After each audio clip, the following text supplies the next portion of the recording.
Bagi yang belum matikan voice-nya, silakan untuk dimatikan terlebih dahulu, dan kami persilakan bagi partisipan semuanya apabila berminat untuk mengaktifkan kamera, kami persilakan tanpa kami batasi. Dan kami beritahukan untuk masalah sesi tanya jawab akan ada di akhir sesi. Jadi barang siapa yang punya pertanyaan ataupun satu dan lain hal lainnya, silakan untuk disimpan dahulu dan silakan disampaikan di akhir sesi. Baik. Program Belajar Bentar bareng Pak 3 ini kami adakan dikarenakan kita tahu bahwasanya saham ini merupakan suatu instrumen investasi yang digandrungi di kalangan masyarakat luas. Namun, yang masyarakat di Indonesia ataupun di luar negeri membeli suatu saham tanpa tahu tujuan dia membeli saham itu apa. Tanpa tahu kenapa dia membeli saham ini, dan tanpa tahu kenapa sih kok saya harus membeli saham ini, kenapa enggak saham yang lain gitu. Akibatnya, seringkali kita bingung kapan kita akan mengambil aksi taking profit dan kapan kita akan membatasi kerugian kita atau cut loss. Nah, maka dari itu kami mengadakan program Belajar Bentar bareng Pak 3.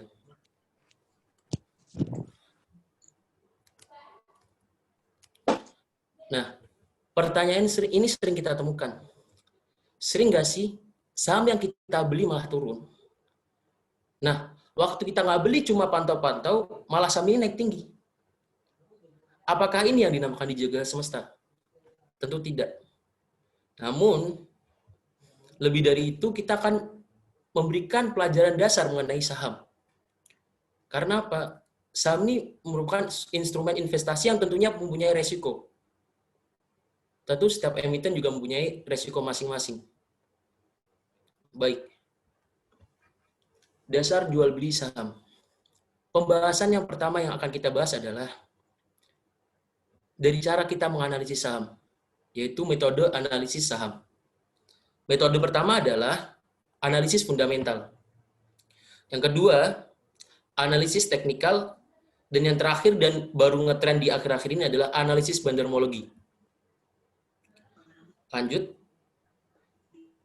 Analisis fundamental sendiri mempunyai artian bahwasanya analisis yang dilakukan berdasarkan hal yang berkaitan dengan kekuatan yang mendasar dari suatu perusahaan, mulai dari data statistik perusahaan tersebut, laporan rugi laba perusahaan tersebut, laporan keuangan per kuartal, ataupun laporan keuangan tahunan. Kemudian ada valuasi dan rasio perusahaan hingga dividen yang dibagikan ke perusahaan tersebut. Lanjut ke analisis yang kedua, yaitu analisis teknikal. Analisis ini adalah analisis yang digunakan untuk memprediksi arah atau harga suatu saham di masa yang akan datang, berdasarkan sesuatu yang telah terjadi, atau menggunakan data pasar yang telah ada sebelumnya dan telah terbentuk. Analisis teknikal ini biasanya adalah garis-garis itu, candle-candle. Nah, biasanya orang-orang yang menggunakan analisis teknikal ini, dia memperhatikan harga saham sebelumnya, yang nantinya akan menjadi resisten dan support dari saham tersebut. Kemudian yang ketiga adalah analisis bandarmologi. Nah, analisis ini adalah analisis yang dilakukan oleh seseorang yang berdasarkan pengamatannya terhadap pola dan perilaku transaksi suatu emiten yang ada di dalam pasar finansial. Misal dia memperhatikan emiten A. Biasanya harga nih transaksinya harian nggak nyampe 50 miliar. Ini tiba-tiba nyampe 50 miliar. Ada apakah? Misal, ada akumulasi oleh asing tanpa menjual. Nah, ini yang akan menjadi acuan oleh orang-orang yang menggunakan analisis bandarmologi. Kemudian muncul pertanyaan, dari ketiga analisis tersebut, manakah yang paling menonjol dan manakah yang paling paten dan tepat. Untuk itu, setiap masing-masing orang punya style masing-masing, dan setiap analisis yang ada tentu mempunyai kekurangan dan kelebihan masing-masing. Maka dari itu, kami akan memaparkan kelebihan dan kekurangan dari masing-masing analisis yang ada. Yang pertama adalah analisis fundamental. Kekurangan dari analisis ini adalah dalam menganalisis akan rumit dan sulit serta membutuhkan ketelitian ekstra. Karena apa? Kita harus membaca laporan dan kondisi perusahaan. Lebih jauh dari itu, kita harus benar-benar teliti. Apakah laporan keuangan tersebut asli atau palsu, atau ada yang dimanipulasi?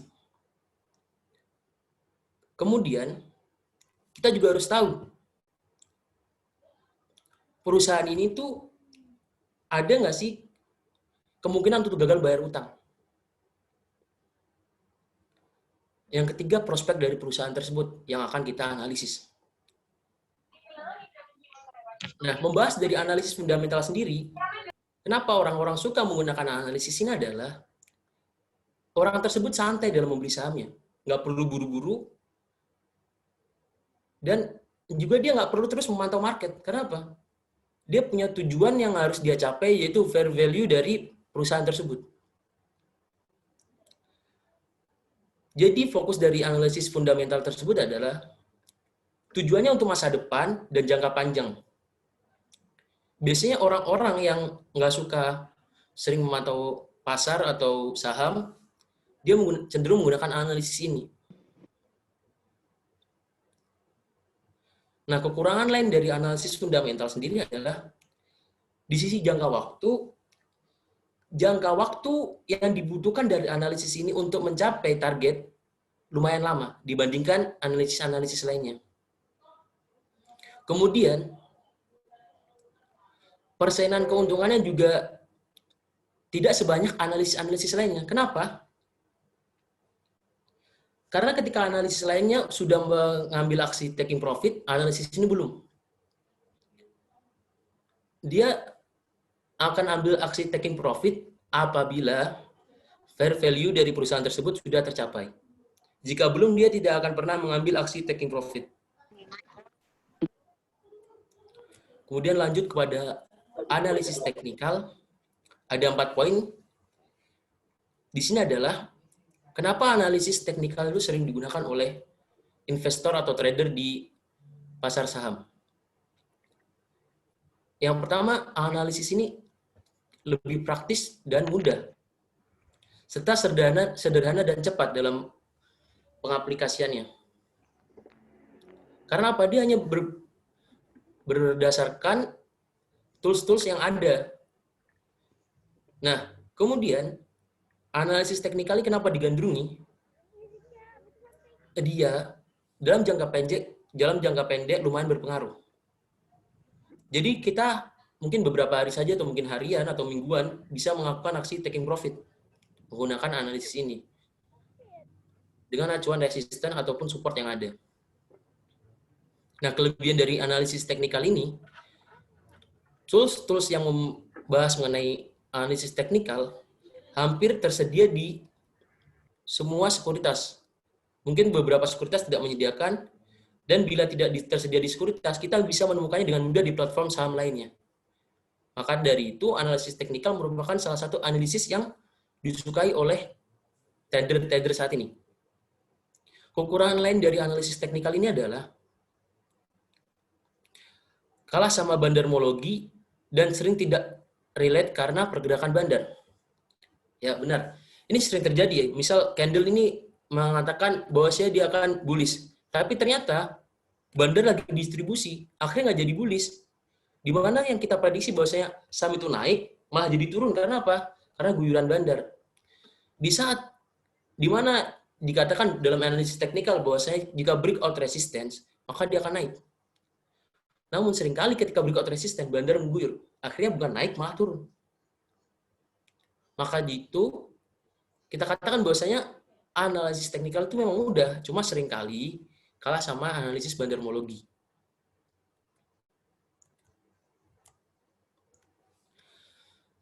Yang terakhir adalah analisis bandarmologi tersebut.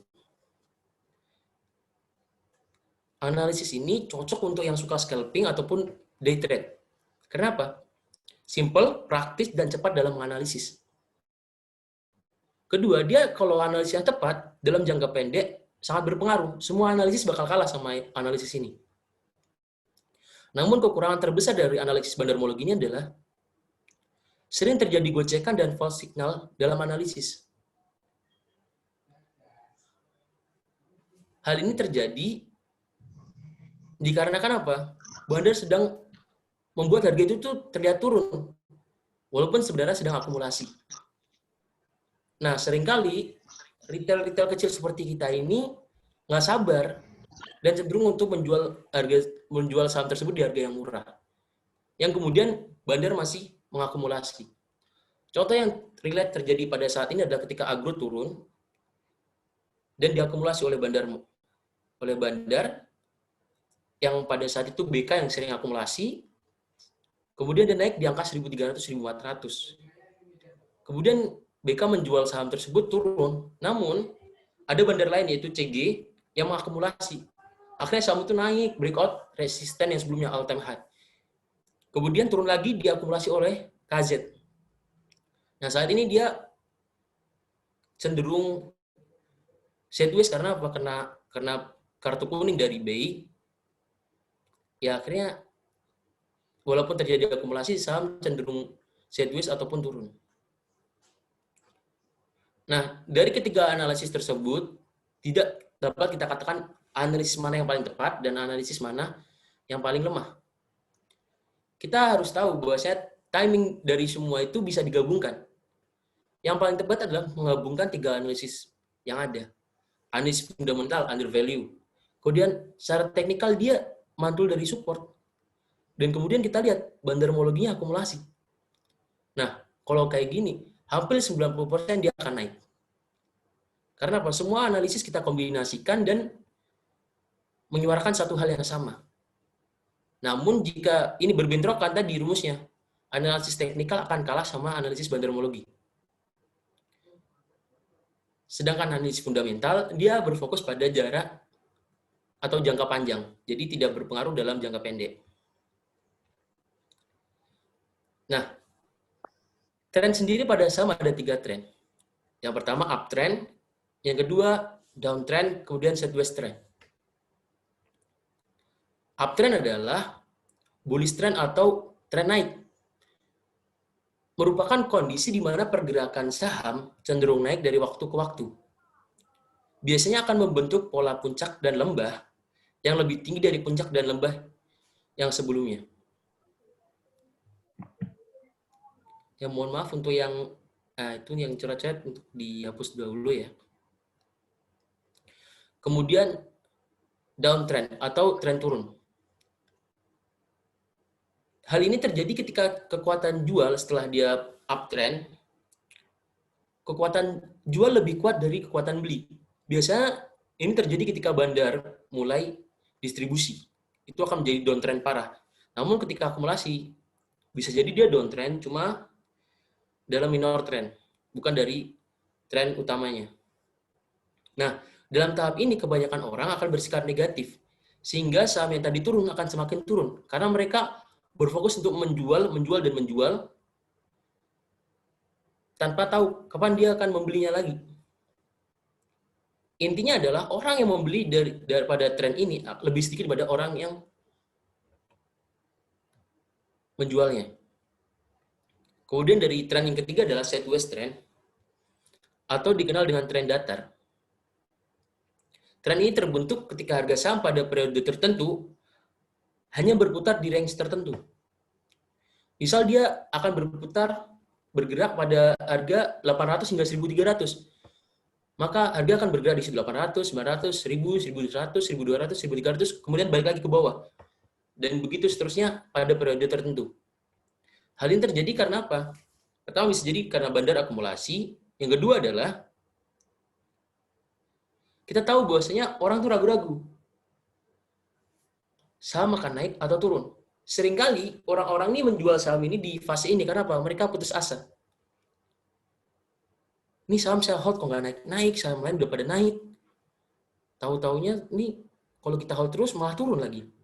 Mending kita jual. Ini fase putus asa dari orang-orang. Dia ragu mau jual atau hold. Nah, ketika kita udah tahu 3 tren tadi, kita akan menemukan kunci-kuncinya. Untuk Salwa, untuk menghapus ya coretannya warna hijau agar tidak mengganggu. Kunci utama dari tren pertama adalah uptrend, adalah higher high dan higher low, atau kita kenal dengan higher high dan higher low, HHHL. Kemudian kunci kedua dalam downtrend adalah lower high dan lower low, atau LHLL. Kita balik ke slide sebelumnya. Untuk yang uptrend, kita di sini lihat bahwasanya di sini ada lembah atau low. Di sini ada lembah. Di sini ada puncak. Kemudian di sini ada puncak lagi. Ini dimanakan adalah lower high, LH,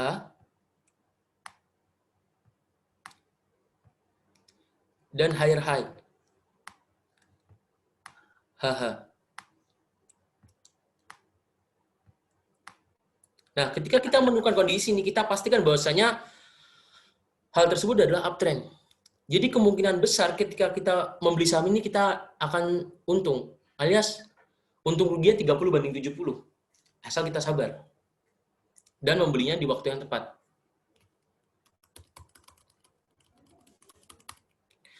Kemudian kita beralih ke downtrend. Di sini ada lembah, atau kita kenal dengan low. Di sini ada puncak, atau dengan kita kenal dengan high.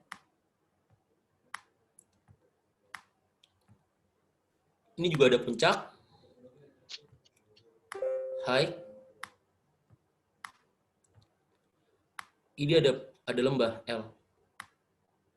Nah, kita fokus nih. Puncak yang sebelumnya lebih rendah pada puncak yang sudahnya lebih rendah pada puncak yang sebelumnya. Maka kita tahu bahwasanya kita tambahin huruf tadi, lower high, atau puncak sebelumnya lebih rendah pada high yang sebelumnya. Dari sini kita tahu low, dari sini low.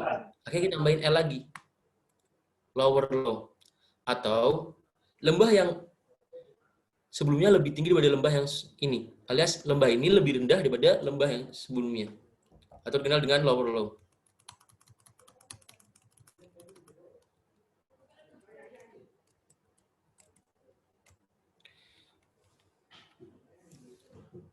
Kemudian setelah kita tahu mengenai arah tren, kita harus mengetahui bahwasanya di dalam saham, di dalam market ini, di dalam pasar saham ini ada 3 jenis saham yang berdasarkan kapitalisasi pasar. Yang pertama adalah first liner. Nah, cirinya dari saham ini adalah kapitalisasi pasar lebih dari 50 triliun. Ya, sedikit turun, lihat 50-nya lewat. Kemudian dikenal oleh banyak orang, baik perusahaan maupun produknya. Dan biasa kita sebut sebagai perusahaan blue chip. Contohnya adalah Bank BCA. Karena kapitalisasi pasar bank tersebut di atas 50 triliun, produknya dikenal, dan perusahaannya juga dikenal. Kemudian yang kedua adalah second liner. Kapitalisasi pasar di antara 10 triliun hingga 50 triliun. Namanya sendiri kurang familiar. Baik nama perusahaan tersebut ataupun produk dari perusahaan tersebut. Nah, contoh dari second liner ini bisa kita lihat saham-saham batubara yang di lain selain PTBA dan lain-lain itu. Kita akan lihat bahwasanya di situ ada second liner, di mana kita tahu bahwa first liner dan second liner ini sangat dipengaruhi oleh dampak dari IHSG, sangat dipengaruhi oleh IHSG. Jika IHSG itu hijau, saham-saham kedua saham ini akan cenderung hijau, dan jika IHSG merah, maka Kedua, saham dengan jenis ini, dua jenis ini akan ikut merah atau terkoreksi. Dan yang terakhir adalah third liner. Kapitalis pasar kurang dari 5 triliun. Kita bukan kurang lagi, tidak familiar dengan produk perusahaan ini maupun nama perusahaan ini. Kunci dari third liner lagi adalah mudah digoreng. Jadi, third liner seringkali tidak sejalan dengan IHSG. Ketika IHSG merah dalam, malah dia naik tinggi. Contohnya ya, MSIN. Kemarin dia naik tinggi. Bandarnya siapa? EP. Yang goreng siapa? EP. MNC itu sendiri. Contoh lagi yang saham third liner jadi gorengan, biasanya adalah baca ataupun misal nih saham-saham kayak Fire dan lain-lain itu mudah banget digoreng dan tidak familiar kita, baik nama perusahaannya ataupun nama produknya. Lebih lanjut dari itu, kita akan membahas mengenai kapan sih kita harus menjual dan membeli saham. Kapan sih waktu yang tepat untuk menjual dan membeli saham? Yang pertama, kita membeli saham ketika saham itu merah atau terkoreksi. Dalam artian, kita harus tahu apakah saham itu terkoreksi hingga menembus support ataupun mengarah ke arah support. Ketika dia mengarah support dan ada pantulan alias terkoreksi alias merah, itu adalah waktu yang tepat untuk kita membelinya. Yang kedua adalah status dari emiten tersebut setelah kita hitung valuasinya, dia undervalue. Nah, namun yang perlu diperhatikan adalah seringkali trader dan investor yang ada, dia memperhatikan undervalue dari suatu perusahaan ini cuma dari PER, PBV, dan DER. Lebih dari itu, kita harus tahu prospek perusahaan tersebut. Apakah dia menjual prospek yang tinggi di masa depan, maka kita bisa katakan itu undervalue, atau dia tidak punya prospek, walaupun sekarang PER, PBV, dan lain-lainnya rendah.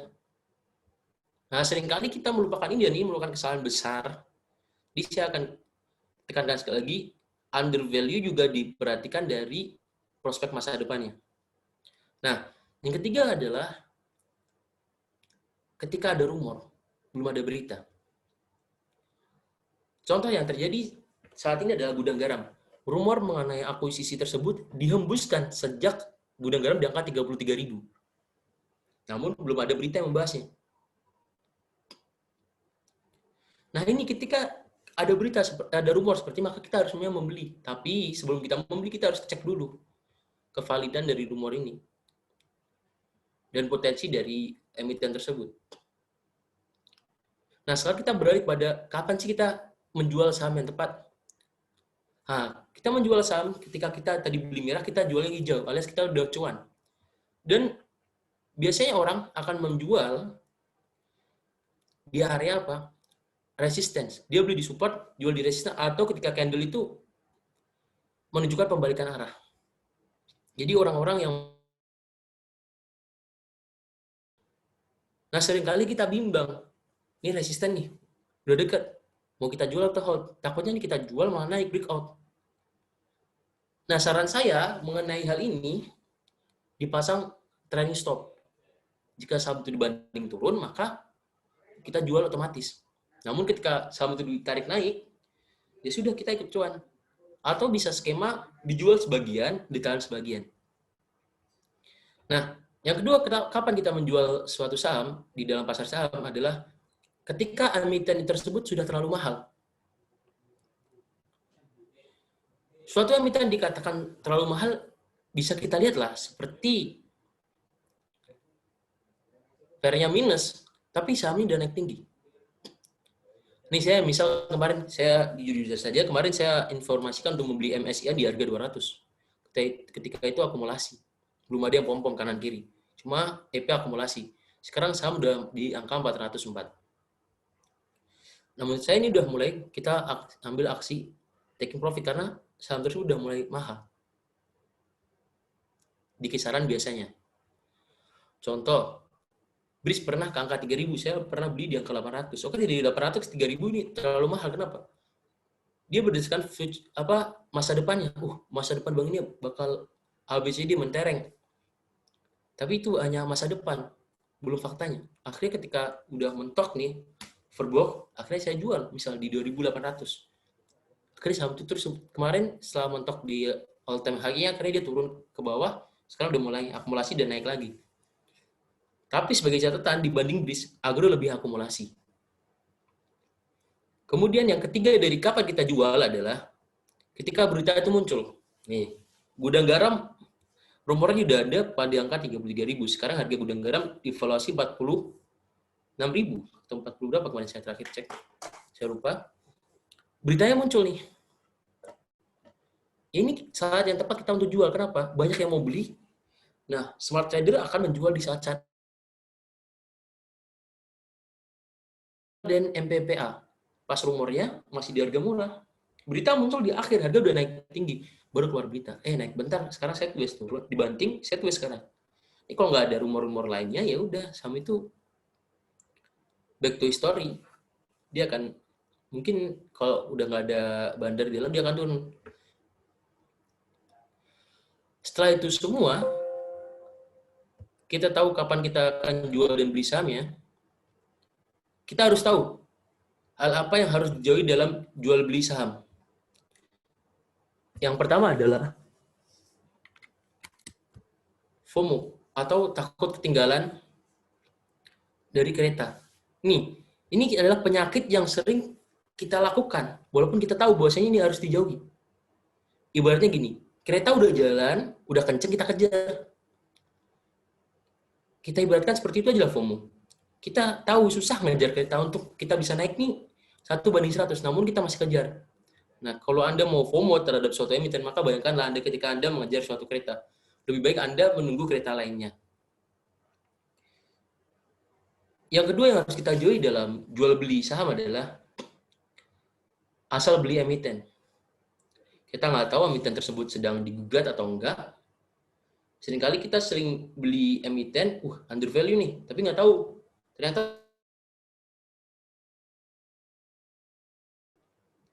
atau kita nggak tahu nih, harga wajar di saham ini, tapi kita beli. Ini jangan sampai kayak gini, kita harus tahu dulu, ini emiten apa. Ketika juga tahu, kalau kita mau trade yang sehat, kita juga tahu apakah ini support di mana, resisten di mana. Kalau kita nggak tahu support resisten, kita beli ya asal-asalan. Ini sangat tidak untuk saya sarankan asal beli emiten. Kenapa? Kalau kita bandar jualan, kita beli, ini sama-sama kita buang duit secara cuma-cuma gitu. Yang ketiga dan sering dilakukan oleh retail, dia beli suatu emiten, kemudian berharap, semoga bandar akumulasi dan dikerek naik nih saham. Ini kesalahan fatal ini. Karena apa? Bandar dan retail ini musuhan. Nggak mungkin dong kita berharap sama musuh kita untuk naikin harga. Jadi, ya hal yang tidak perlu dilakukan seperti ini tolong dijauhi. Kita nggak mungkin juga kan berharap pada musuh. Jadi, kalau mau numpang ke musuh, ya kita diem-diem aja. Kita harus jadi orang yang pintar dan cerdas. Kemudian yang terakhir yang apa harus kita jauhi dalam jual beli saham? Asal all in. Nih. Misal suatu saham, apa ya misalnya MTDL naik. Ini potensi nih, akumulasi. Naik. Gila, saya all in aja lah. Jebret, kita all in. Tahu-taunya bandar guyur. Ini bandar, dia orang pinter-pinter semua nih kumpul. Jadi dia mau guyur, mau naikin juga suka dia. Karena dia punya dana yang nggak terbatas. Kenapa? Dia bisa minjem ke temannya yang lain. Karena bandar juga kerjasama kadang. Nih, terus misal nih kita udah all in, tahu-taunya saham kita sideways. Nah, tahu-taunya saham B malah naik tinggi. Akhirnya kita nggak bisa ikutan. Makanya saya saranin dasar dari kita jual beli saham ya itu, jangan asal all in.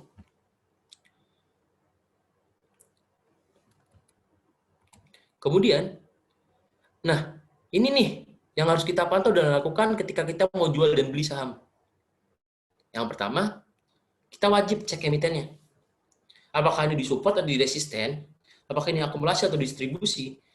Apakah emiten ini sehat? Kalau nggak sehat, selama Anda bisa jual dan untung, dan Anda harus pantau terus nih emiten. Kalau tahu emiten ini nggak sehat. Kemudian kita harus manajemen keuangan. Dalam artian begini, porto kita ibaratkan 100% ya, dari 0 sampai 100%. Kita alokasikan dana 30% misal saja ini ya. Itu silakan kalian masing-masing 30% sebagai dana darurat. Untuk average down jika suatu saat saham-saham kita dibanting. Kita juga harus tahu, kita maksimal diri kita mampu berapa sih untuk memegang saham itu. Misal kita mampu 5, ya udah mentokkan 5 aja, walaupun kita tahu saham lain potensi. Ya kalau mau ngejar saham lain, ya Anda harus buang satu saham Anda. Ini ditolong dibudayakan, karena kalau enggak apa, porto kita ini udah kayak supermarket, ada macam-macam dari A sampai Z ada. Akhirnya kita bingung mantau yang mana. Ini kesalahan yang sering dilakukan oleh pemula. Kemudian kita harus pelajari risk reward-nya juga. Ini misal udah dekat resisten, kita nggak pelajari risk reward-nya, kita paksakan untuk membelinya. Akhirnya kita bingung nih, kapan kita harus cut loss, kapan juga kita harus taking profit. Ini udah cuan 5% nih. Kita nggak tahu kalau dia udah dekat resisten. Duh, gimana ya? Jual nggak ya? Jual nggak ya? Nggak tahu. Karena kita nggak tahu risk reward-nya. Terus, kita juga bingung kalau saham ini dibanding, aduh cut loss nggak ya? Kalau nggak cut loss, malah turun. Pas di cut loss, naik. Ya kenapa? Kita nggak pelajari risk reward-nya sebelum beli. Kalau kita pelajari risk reward-nya dulu, risk-nya di mana, reward-nya di mana. Akhirnya kalau saham ini turun, oh risk-nya di sini, ya udah saya cut loss di sini. Reward-nya di sini, oh ya saya taking profit di sini. Tapi kalau nggak pelajari, ya udah bingung akhirnya. Ya tadi di cut loss naik, nggak di cut loss malah turun. Salah satu penyebabnya ini, nggak pelajari risk reward-nya dulu. Nah, terakhir ketika kita jual dan beli, kita harus berpikir 2 kali untuk melakukan hal tersebut. Jadi benar-benar Anda sudah memikirkan 2 kali. Hingga apa? Ketika saham itu nanti terbang lagi atau turun, Anda tidak pernah menyesal atas tindakan yang Anda lakukan. Karena apa? Karena Anda udah mencoba berusaha semaksimal mungkin berpikir 2 kali sebelum membeli saham tersebut. Nih, kemudian kita lanjut kepada siklus perputaran saham di market. Yang pertama ada akumulasi. Nih, biasanya yang tahu ini cuma Bandar dan Big Money. Ketika ada akumulasi. Nah, kita lihat di sini. Bandar dan Big Money atau Smart Money mulai mengumpulkan barang. Harga cenderung nggak bergerak, karena dia akumulasi pelan-pelan. Beda lainnya jika dia akumulasi kencang, biasanya harga naik pasti. Karena ada partisipasi dari retail. Dan kalaupun bergerak, saat akumulasi dia bergeraknya nggak banyak. Kemudian ada partisipasi.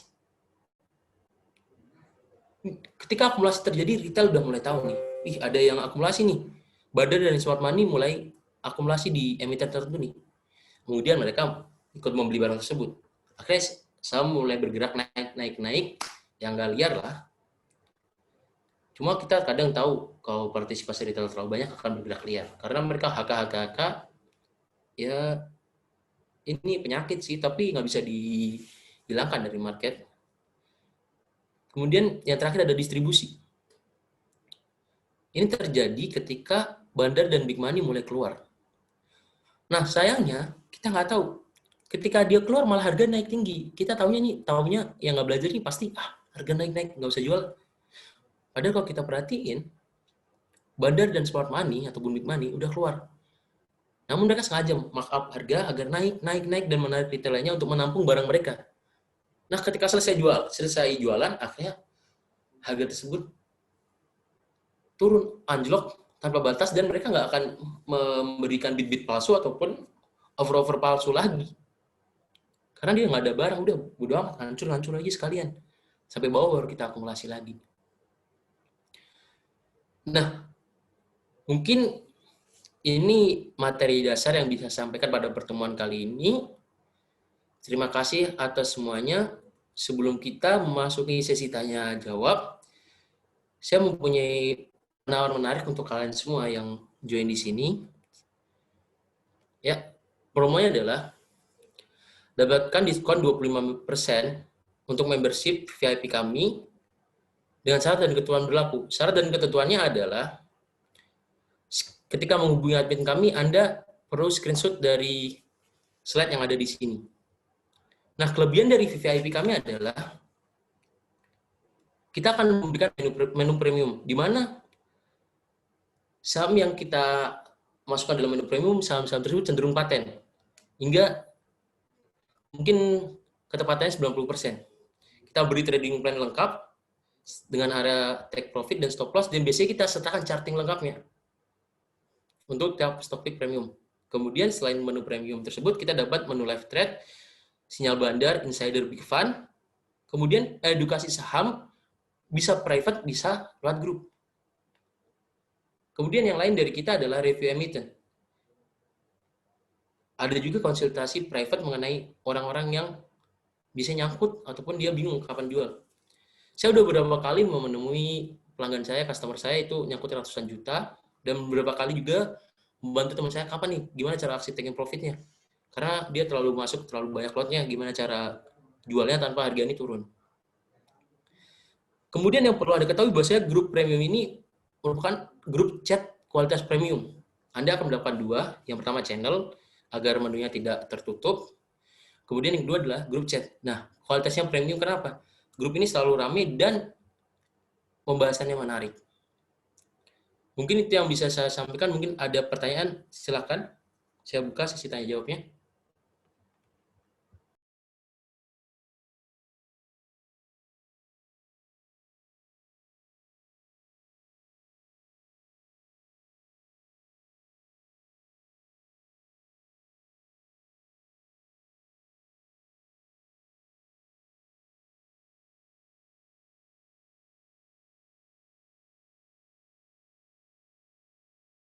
Ya, ada pertanyaan kalau malu bertanya lewat suara bisa melalui tulisannya.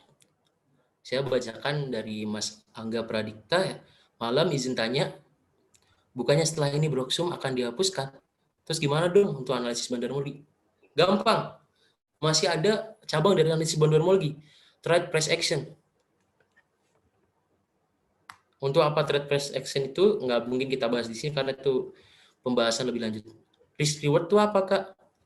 Ya, risk reward sendiri adalah resiko dan reward yang akan kita dapat ketika membeli suatu saham. Biasanya orang akan mempelajari risk reward-nya itu sebagai ini. Oh, support udah dekat nih, resisten jauh. Berarti risk reward-nya bisa kita katakan 1/3 atau 1/2, tergantung dari peluang saham tersebut. Bisa juga risk reward itu dikatakan jika kita membeli ini, reward-nya jauh lebih besar daripada peluang untuk koreksinya. Jadi istilahnya feedback yang kita dapatkan setelah kita membeli saham tersebut. Risk reward yang besar adalah risk reward-nya yang menarik adalah risk-nya kecil, reward-nya besar. Biasanya emiten under value. Ini akan menarik untuk reward-nya dan sedikit untuk risk-nya. Sedangkan untuk fair value dia akan 50-50. Di mana risk reward-nya sama seimbang karena dia udah sesuai harga valuasinya. Kemudian datang pertanyaan dari Randy. Untuk belajar technical analysis, bagusnya mulai dari mana dulu, Pak?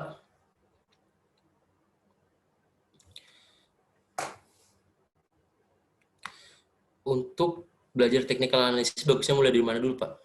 Anda perlu paham dulu secara mendalam tools-tools yang ada nih. Indikator banyak, kita juga harus belajar ini satu persatu, dan jangan asal belajar setengah-setengah. Karena apa? Setiap indikator punya ciri khas masing-masing. Dan setiap indikator juga punya kelemahan masing-masing. Seringkali indikator-indikator dalam technical analysis bertabrakan. Maka dari saran saya, untuk belajar technical analysis, Anda mulai dari membaca candle dulu, kemudian Anda membaca indikatornya. Dipelajari satu persatu. Untuk tes, apakah Anda sudah menguasai technical analysis atau belum, Anda beli satu lot. Nggak apa-apa diketahui orang. Daripada Anda rugi, mending Anda belajar di satu lot tersebut. Cuan nggak nih?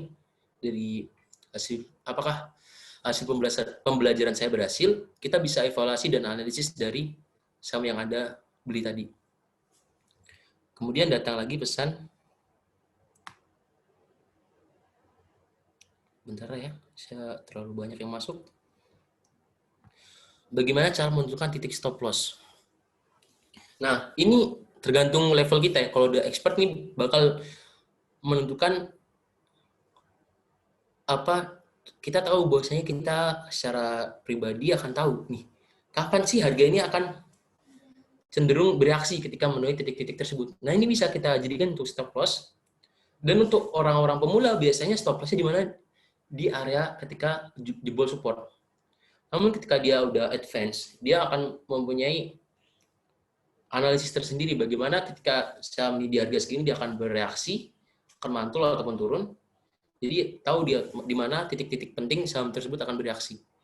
Namun nggak semua orang bisa menentukan hal ini. Jadi saran saya untuk yang pemula, silakan tentukan titik stop loss Anda di support yang ada. Kemudian jika bingung, terlanjur beli, kita nggak tahu supportnya, bisa nih untuk diajarkan batasi stop loss Anda, kerugian Anda, walaupun ada kemungkinan untuk cuan di 4-5% dari kerugian. Karena apa? Takutnya berdampak pada mental Anda hingga Anda tidak dapat berpikir positif. Jadi saran saya tadi support, kemudian jika Anda advance maka Anda bisa menentukan titik-titik bereaksi di mana harga tersebut akan cenderung berbalik atau enggak. Kemudian jika tidak bisa lagi menentukan support, bisa dari 4-5%. Tapi kalau Anda menggunakan analisis fundamental ya janganlah. Pakai 4-5% itu untuk analisis teknikal dan bandarmologi. Karena fundamental Anda menghitung valuasinya. Mau tanya dari Kak Reza Tanzila, kunci akurat agar profit konsisten gimana? Ya tadi, Anda bisa yang memegang yang saya katakan tadi tanpa Anda melanggar. 80% Anda lebih cuan daripada Anda rugi. Seharusnya tadi ada. Nggak FOMO, nggak apa-apa. Tadi udah saya terangkan. Itu kalau Anda udah megang kunci itu, gimana kapan kita jual dan beli, kapan kita apa yang harus kita jauhi dan apa yang harus kita lakukan di saham, saya yakin Anda 80% cuan. Nah, ini pertanyaan yang menarik datang dari Bailey Farm. Pak, kalau kita sudah terlanjur beli di harga yang tertinggi, terus gimana ya kapan kira-kira kita jual? Karena nggak pernah mencapai di harga yang sudah dibeli. Menunggu atau lepas bagusnya? Ini pertanyaan yang sering ditanyakan kepada saya. Kalau saya yang jawab, udah cut loss saja. Kenapa? Ini merupakan pembelajaran bagi kita agar apa? Tidak asal beli. Walaupun kita cut loss banyak nih, ratusan juta. Kemarin ada yang saya mungkin sahamnya saham bagus, cuma dia belinya di harga tinggi. Saham sektor pertambangan, akhirnya dia bingung nih gimana nih, harus cut loss enggak? Bisa nggak ada potensi? Biasanya Anda harus konsultasi lebih pada orang-orang expert ya. Kalau Anda nggak mau konsultasi, ya udah. Saran saya sih cut loss, karena apa? Mental Anda akan terganggu untuk mulai membeli dan menjual saham lainnya. Jadi saran saya tadi ya, setiap Anda membeli, Anda wajib stop loss dan trading stop. Contoh nih, orang-orang banyak membeli Antam di harga tinggi. Akhirnya dia bingung nih konsultasi ke kami. Wah, ini harus cut loss apa enggak? Saya bilang, untuk menjaga mental Anda, walaupun itu Anda rugi banyak, cut loss. Karena apa? Saham yang uptrend masih banyak. Ya ini pembelajaran bagi Anda di tahun pertama. Biasanya orang-orang kayak gini nih tahun-tahun pertama, tahun kedua. Ya silahkan untuk cut loss, walaupun sakit. Itu saran yang bisa saya sampaikan, karena jika waktu kita terbatas, kecuali saya bisa mendampingi Anda 24 jam, 24 kali 30 hari. Ya mungkin saya punya saran berbeda.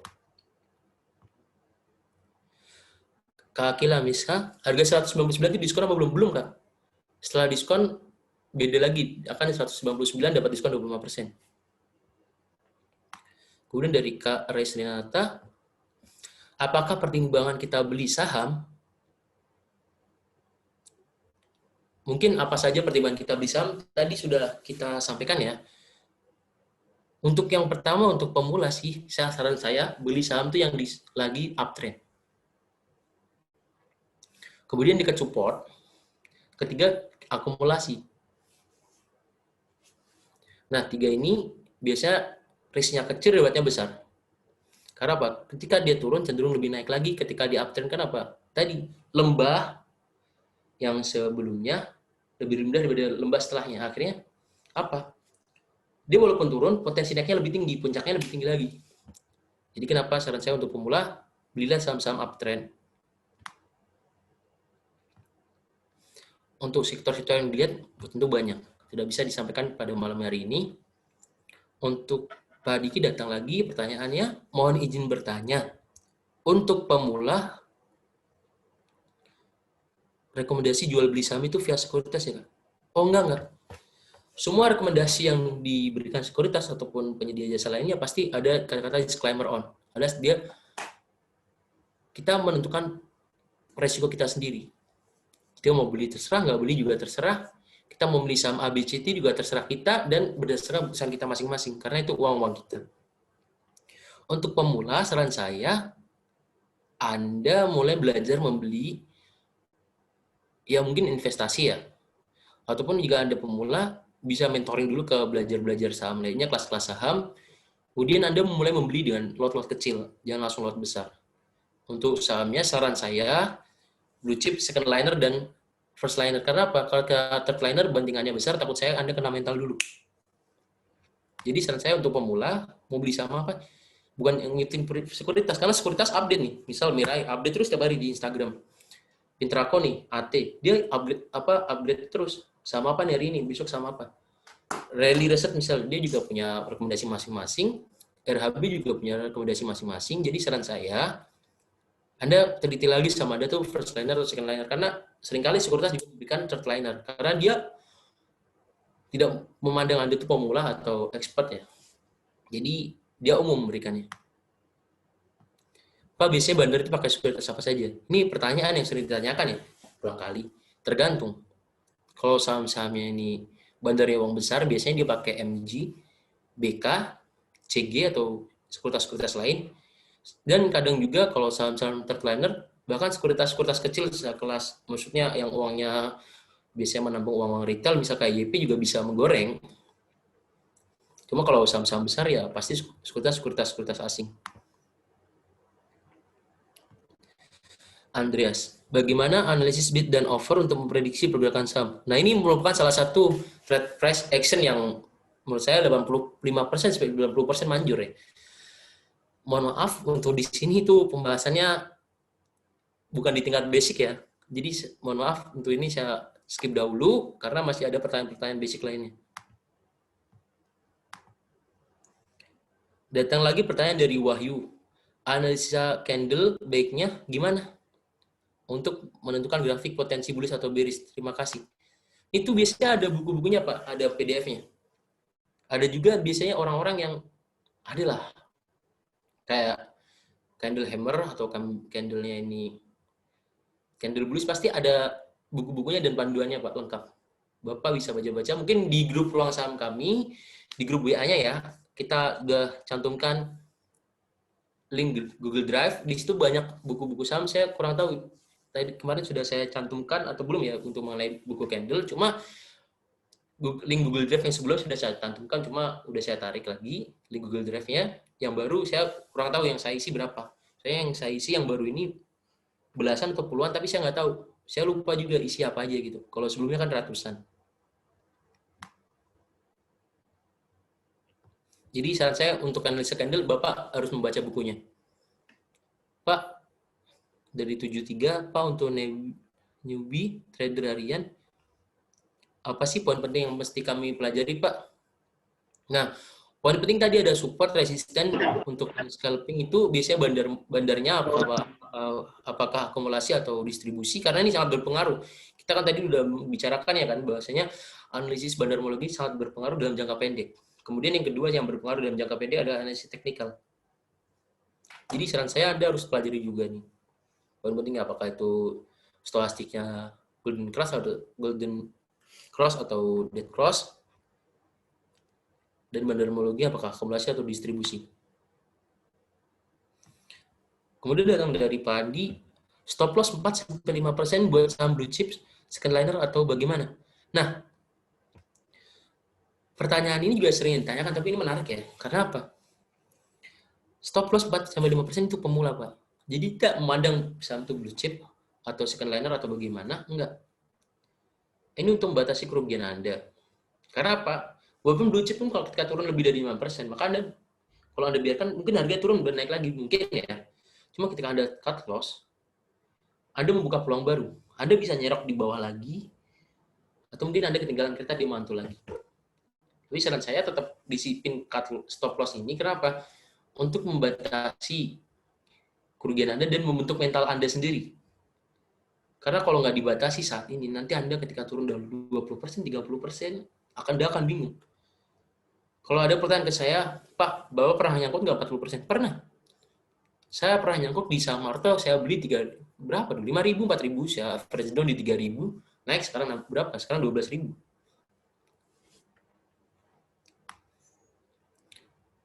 Kemudian ada pertanyaan dari Muis berubah. Bagaimana cara memilih menu yang setiap hari diberikan oleh Ruang Sampah 3? Ya, untuk Ruang Sampah 3 yang gratis, menu kita sediakan ya, kita beri 3 menu itu setelah analisis kita, stop loss dan taking profit, itu Anda tentukan sendiri.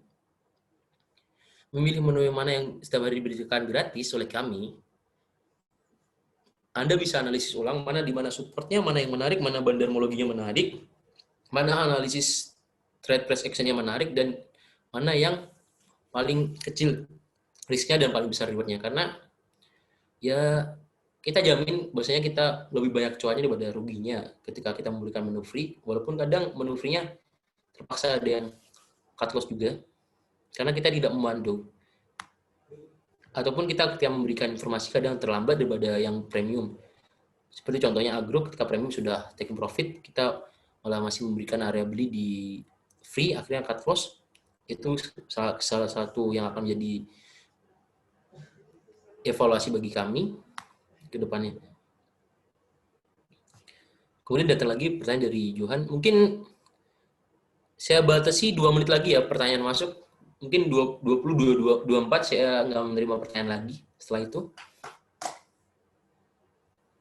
Tolong untuk admin, tolong untuk nanti ketika jam udah menunjukkan pukul 22.24, silakan ditulis stop gitu ya. Karena jam udah mulai malam, ini udah waktunya istirahat. Pak, indikasi apa saja yang supaya kita tahu satu emiten yang akan digoreng? Ini susah ini. Ini bandarmologi. Harus kita tahu. Pertama, yang paling gampang kita tahu jenis bandar yang goreng. Misal nih KZ. Kemarin dia KZ kalau udah goreng, udah mulai akumulasi, dia potensinya besar untuk naik. Dan ketika dia distribusi walaupun bandar-bandar lain akumulasi, dia potensi turunnya lebih besar. Contoh, LPPF akumulasi banyak. Tiba-tiba KZ siang-siang jualan banyak. Langsung turun harga LPPF dari 15% jadi 3%. Langsung turun 10% lebih itu. Jadi saran saya Anda juga mempelajari pola aktivitas bandar untuk masalah gorengan. Satu lagi kunci saya yang sudah saya sampaikan di VIP, misal perusahaan dari sekuritas, perusahaan sekuritas dan perusahaan yang digoreng sama. Misal KPIG di 108 saya melihat transaksi ini secara bandarmologi ada insider, ada dana masuk besar. Oke, di 108 akhirnya kemarin sampai 200. Contoh lagi MSIN yang goreng apa? EP. EP mana itu? MNC Sekuritas. Jadi satu sekuritas ini, kalau satu sekuritas biasanya potensi naiknya puluhan persen sampai ratusan persen. Saya nggak mau nyebut merek ya, cuma kebiasaan, ini hanya kebiasaan ya. Kalau satu sekuritas yang sama yang beli dan jual, biasa naiknya lebih dari 10%.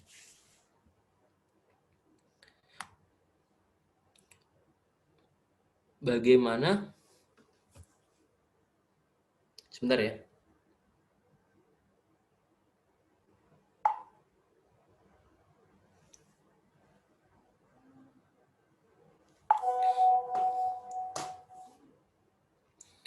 Dari Pak Arif Medan, pertanyaannya masuk gini. Bagaimana caranya kita bisa tahu kalau bandar sedang akumulasi? Nah, kalau mudahnya untuk pemula biasanya saran saya ya, lihat di RTI ya, gampang ini. Lihat nih, misal bandar ini beli banyak tanpa jual. Biasanya ada di bagian RTI, di bagian mana ya? Sebentar saya buka RTI dulu. Di bagian analisis. Itu kan kelihatan tuh di bagian top beli dan sell. Di situ akan kelihatan jika condong ke hijau, jadi tandanya diakumulasi. Nanti bisa Bapak juga screen lagi jenis sekuritasnya yang mengakumulasi. Kemudian untuk level lebih lanjutnya, Bapak bisa lihat di Broksum setiap sekuritas. Saya nggak tahu ya, intinya untuk sekuritas saya yang saya gunakan, saya bisa mengecek apakah itu akumulasi atau tidak, karena setiap masing-masing sekuritas punya Broksum yang berbeda-beda, broker summary. Ya. Kemudian lanjut, saya jawab pertanyaan lainnya. Pak, kalau trading harian, berapa persen dari modal, dan untuk swing, berapa persen dari modal? Ini tergantung kita masing-masing manajemen diri kita. Kadang ada 40% harian, 60% swing, ada yang 30% harian, 30% swing, dan 40% untuk invest, atau bahkan untuk dana cadangan. Ada juga yang cenderung swing lebih dikit daripada saham harian. Ini tergantung kita manajemen diri kita masing-masing.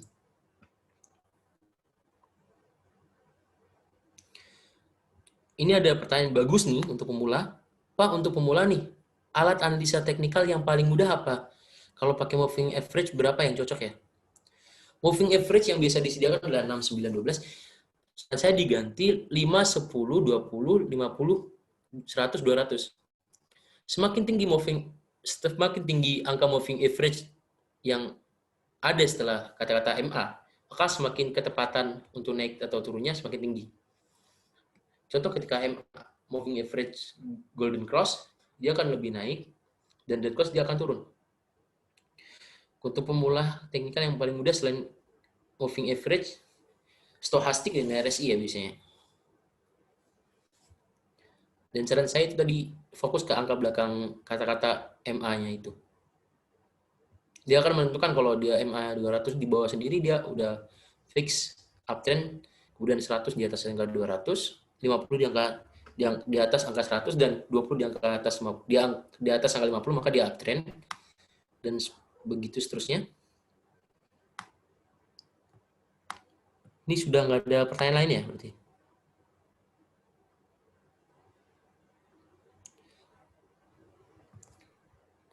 Baik, jika tidak ada pertanyaan lain, saya cukupkan.